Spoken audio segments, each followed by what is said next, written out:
Hi, this is Brad Carlton. I'm going to teach you some information about the dominant blues in a 12-bar format. A 12-bar blues is your standard format. Now there are other progressions, but we're going to stick with this. And what you're going to learn in this series will be all of the different kind of extensions, alterations, and substitutions that you can play, starting with a really simple 12-bar blues and moving all the way into the realm of your jazzier blues progressions.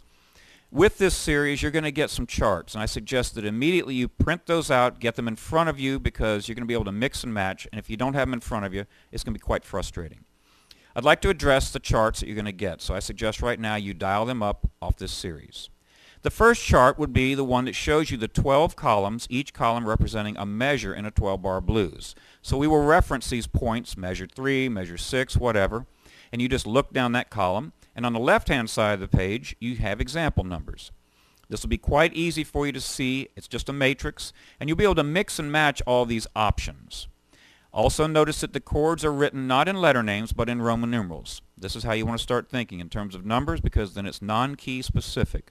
If you're not accustomed to this, now's the time for you to learn your major scales with the numbers so you can play in any key. You will learn these examples based off a 6th-string root or a 5th-string root, and by that I mean where the 1 chord resides. I'll explain that a little bit more later on. Then you also have a chart that shows your extensions and alterations for the dominant blues changes. I'll explain this more in depth as we get into it, but a quick overview simply means you'll see the chord qualities that you could tack in for a 5-7 unaltered or a 5-7 altered, a flat 6-7. You'll plug in the information off of this to the first chart. And you'll also get some other charts that will show you how to see these chord voicings on the guitar. Now, I'm not a big fan of taking a chord dictionary and memorizing 6,000 fingerings. I think it makes more sense to see the information on the neck, your bass line, your guide tones, and then all of the available extensions and altered tones on the other strings.